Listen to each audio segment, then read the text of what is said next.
Welcome to Amanda Hall Psychic and our mini workshop series here on Facebook Live on a Wednesday afternoon, directly after my show out of the US of A on A1R Psychic Radio on Moonstruck TV. This week, I'm really excited to talk about the new moon in Leo. But before we do that, I'd like to welcome everybody to the show. If you're a regular viewer, welcome back. And if you're brand new to our little mini workshops and you've just tripped across them, my name's Amanda Hall Psychic. I've been in the psychic industry here in Australia for over 40 years now. I've been inducted into the Psychic Hall of Fame, and for the fourth year in a row, I was made Psychic of the Year here in Australia. So I want to thank everybody that has supported me and voted for me over the years for these amazing awards. It's really, really interesting as we kick the show off, and I'd like to sort of get a few T's and C's out of the road. This is not a workshop where I actually do free readings or give you advice in that sort of way. I don't give shout outs either. I will if you leave a little message in the comments, wave hi, I'm watching from New Zealand or UK or California or wherever the case may be. I will get back to you in the next 48 hours, but I like to try and keep the little mini workshop as seamless as possible, where I just talk into the camera, share with you the knowledge and my wisdom of what we're working with this week, which happens to be the new moon in Leo. So please don't be offended if I don't give you a shout out. I don't do that. And I certainly don't answer free readings. If you want an opportunity for a free reading, might I suggest that you look up A1R Psychic Radio. They're on air 3 nights a week out of the US, Tuesday, Wednesday, Thursday, from about 8 o'clock Eastern Standard Time over there, which is my show's on at 10 o'clock at night over there, which is 12 o'clock high noon here in Queensland. So that just gives you a little bit of an idea of the time changeover. But this week we're going to be working with the new moon in Leo, and I'm excited to say that it's one of my favorite new moons of the year because my moon is actually in Leo. So I really feel very, very energized when the new moon comes about. So if you're fortunate enough to know your astrology and know which sign that your actual natal moon is in your chart, then that's really handy, because when we have a full moon or a new moon, it's almost like a birthday for you. It's almost like this is your moon's birthday. So this is the opportunity, if you're fortunate enough to have the new moon in Leo as I am, it's almost like, let's sing happy birthday to the new moon in Leo. It's an opportunity, it's a time to sort of say that we've got a brand new 12-month cycle ahead of us where we can start to bring about new things in your life, new things that you want to bring about. So what does a new moon mean? Now, a new moon is a time where we have the ability to draw towards us some new opportunities, some new things in our life. Now, they don't always have to be situations or opportunities that we can manifest and have done and dusted in the next 30 days or the next 7 days.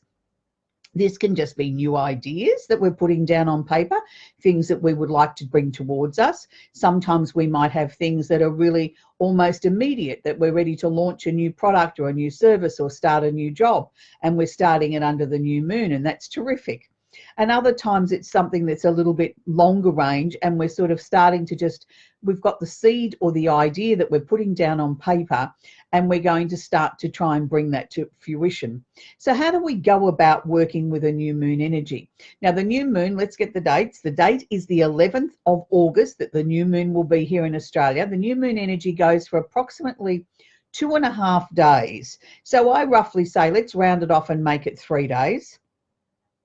I like to work with moon energies like this. I like to look at 2 days before the moon, which would take us back to the 8th or the 9th of this month. Today's the 8th here in Australia, so I'm going to take it from today. I'm going to have a little head start on this one. So 2 to 3 days before it, but let's say 2 days. So you start working with it on the 9th, start getting your list ready at what you'd like, and then start looking at how you're going to work with this. So if you put down things on your list, you might want to bring in a new job.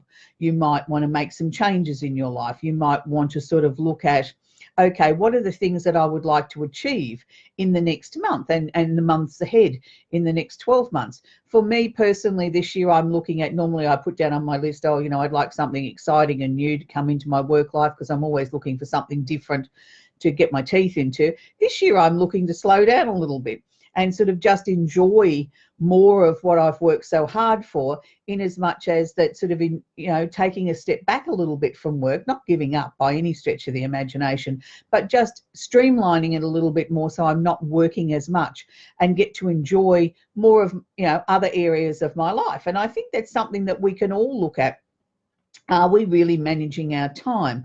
And this is the perfect time to look at that, because the new moon in Leo is the time of the year where we're sort of asked to get out there, strut our stuff, really sort of show the world what we're made of. It's the time for people to say, look at me, look at me, look at what I can do. I'm really the right person for the job, or I've got the right outlook, or I want to, you know, take up a new career. And we're trying to get people to take notice of us. So if we were working with the new moon, we've written our little list of what we want to bring into our lives. We now need to then start trying to manifest this. It's all well and fine writing it out on a list and pinning it up on the fridge, and sort of that's the last thing that we look at. We walk past it 50 times a day and don't give it any energy. So this is why I like to work with candles. So for me, I would be working with my new moon candle. I've written my list. I'm about to read it out to the universe. I've got two lists because I'm going to put one under my new moon candle and I'm going to put one under my fire sign candle. So I would have two identical lists. So I would read the list out to the universe, place it underneath the candle. Then I would place the candle on a coaster, not directly on the furniture, because the glass container does get very hot. The soy wax itself does not get hot, but the glass container does. So we don't want to damage the furniture. As I'm lighting the candle, I would be really going over in my mind or saying again aloud the things that are on my list to really reaffirm what it is that I'm hoping to draw towards me. And I've got to do it with conviction. I've got to believe that I deserve this. There's no point in just voicing it and not having any conviction that, yes, I really do deserve these changes or the new things that I'm trying to bring into my life. So for me, I would like one side of the wick of the candle one day and the other side the next day. That just gives you a longer burn time. I've found if you burn both wicks at the same time, yes, you'll only get up to approximately 60 hours out of the candle. But I also find it can make the glass too hot, and sometimes you find they crack, particularly with a drop in temperature or in the winter months. So, and you just get a longer burn time if you burn them on alternate wicks. So then I would also have in readiness my fire sign candle. So this is my fire sign candle. This represents the Aries, Leo, and the Sagittarian. So it's, again, double principle of the two wick situation. So I would line one side one day and one side the next day. So again, we would be doing the same principle, reading it out aloud, really reaffirming what we're trying to bring into our life in a very passionate, dynamic, definite sort of way, and know that I deserve the changes that are coming into my life. So that's really important. So for those of you that don't have a big area and you want a small one, these are our travel size candles. You can get these in a travel gift box. You can choose from our 28 candles in our range, so they don't always have to be all full moon or all new moon or all fire sign or all whatever. You've got the opportunity to make it up the way that you want. You'll get about 15-hour burn time out of those. And for those of you that don't like working with a flame, you can always pop down to your local supermarket or variety store and get yourself a melt warmer. These are electric ones. I picked one up at the supermarket the other day for around $15. These are easy because you can leave them going. There's no flame. You can put half a teaspoon of wax, of the soy wax, of the candle, of what you're trying to do. In the same sort of principle, write your list, read it out aloud, place it underneath the melt warmer, again placing it on a coaster, never again on furniture, and you can leave that going all day. Where with your candles, you have to burn them between 15 minutes to 2 hours every day for the duration of the 7 days, I would be suggesting with the new moon. So if you don't have these sort of candles, you know, you're thinking to yourself, oh, well, I haven't got them and I haven't got time to get them. What am I going to do? Any candle that you have around the house will do the same job. I'm a firm believer in we always use what we have at our fingertips first. These are my suggestion. That's what I work with because they're my candle range. But for many, many years before I had my own candle range, I used to burn all different types of candles. And there was times in my life when I didn't have a lot of finances and I might have been reduced to burning household grade candles that I had in the drawer for a power blackout. And they will do the same job as long as you focus. If you imagine this is your candle that you've got out of the cupboard, and you'll shut your eyes and you're really focusing and putting the energy into the candle so that you're infusing it with your new moon energy and your new moon in Leo energy, that's what you want to infuse into that candle. And make sure that you only burn it for that reason. So if you've only got a household grade candle, that will probably only last a few days anyway. So you'll, be safely sort of disposing of that. And I hear a lot of people ask me, what do you do with when your candle's finished?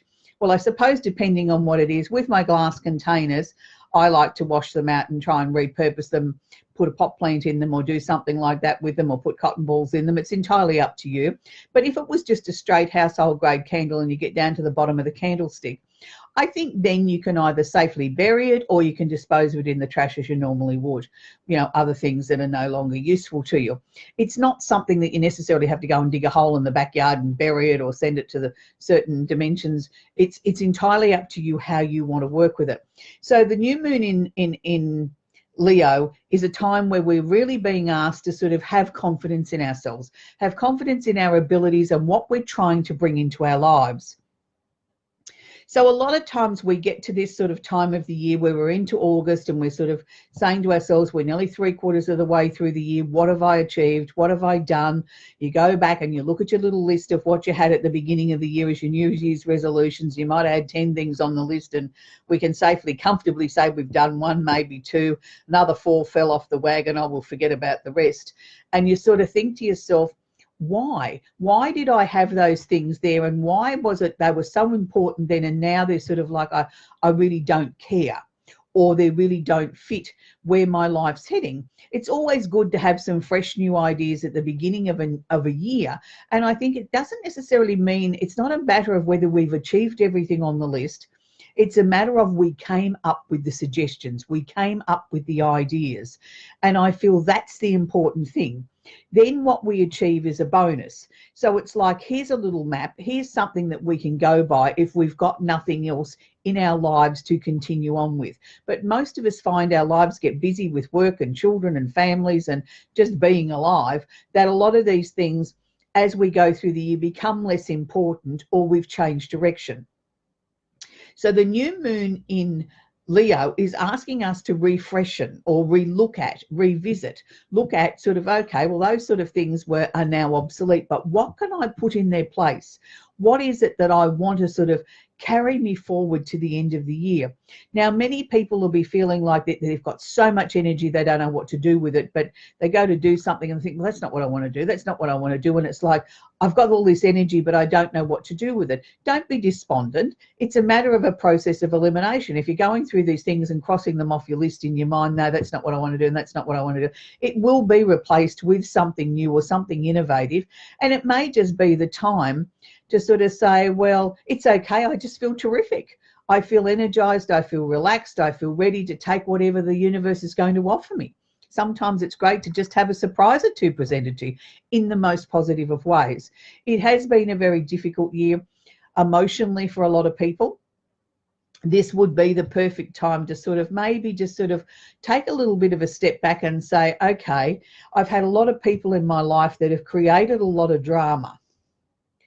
I don't necessarily need to add to that drama by continuing to be so with them. It's sort of like, it's okay to withdraw a little bit from the drama, even though Leo thrives on drama and loves it and loves everything in exaggerated ways and loves, really gold, sparkly, shiny things, and loves to do things, anything luxury is what Leo loves. They don't always want to become involved in someone else's drama. And they want to be the center of attention, but not necessarily in a drama way that it's a drama that's an aggravation. They want drama as in, look, I'm here, I've made an announcement, I've made an entrance, I've arrived, I want you to take notice of me. That's the sort of drama that Leo likes. So I hope this has been helpful for you, to help you understand a little bit more how to work with the new moon. It doesn't matter what your star sign is. Every star sign will be affected by the new moon in some way. It's just, if you take the energy that I've spoken about and apply it to yourself, you will find it's easier to understand why all of a sudden a couple of days ago you were feeling quite depressed and lethargic and had no energy, and now all of a sudden you're starting to feel this momentum building and you're wanting to do something new, or your mind's racing at 1,000 miles an hour.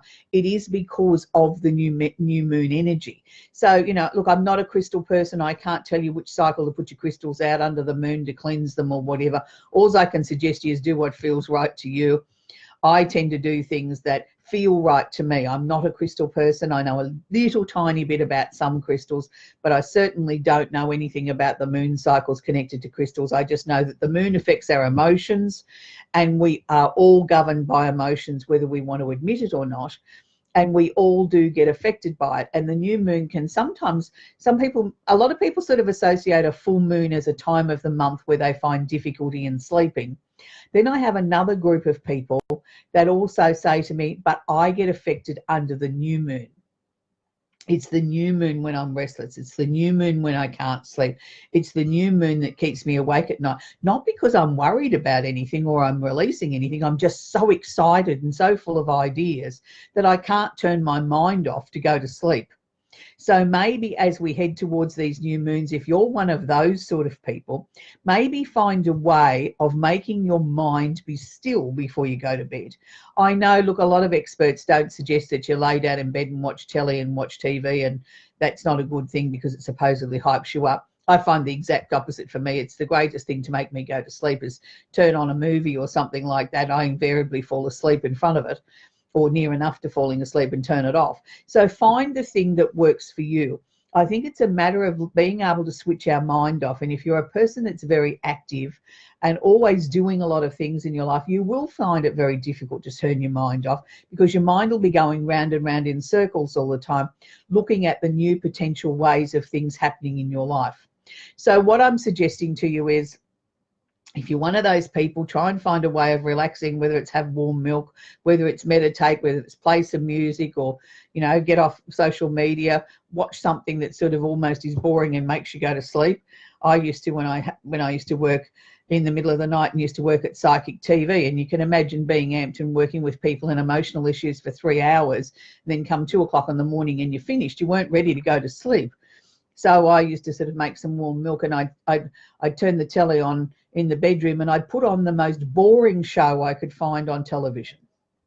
And I'd figured then if I was that bored, I'd end up start yawning and I'd fall asleep, and it worked every time. And it was sort of, you know, I'd put things on that I really couldn't stand. You know, like I'm not big on antiques, so I'd stick on something like Antiques Roadshow, and that's enough to bore me to tears to make me go to sleep. Yet to someone else, that'd be thrilling and exciting. But what I'm suggesting to you is find the thing that you fall asleep to, the thing that makes you bored, that you're going to start yawning, that you're certainly not thinking about anything. Don't watch something that's going to make you cranky, that you want to punch the presenter in the nose because they're annoying you that much. Don't do that. That's not a good idea. But you need to find something that's going to, you know, that you can, it's like a lullaby to you, it's going to put you to sleep. So for those of you that haven't joined our newsletter yet, you can head to my website, www.amandahallpsychic.com.au. You have the opportunity there to sign up for our free newsletter.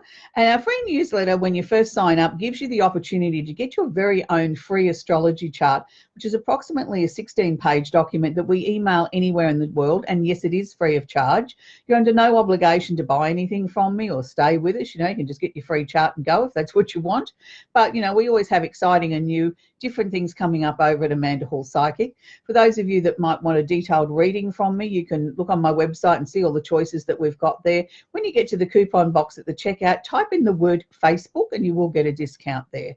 So I hope you've enjoyed what we've been talking about today with our new moon in Leo. Next week, we're going to be working with a different workshop, and we're going to be working with a workshop called Wishcraft.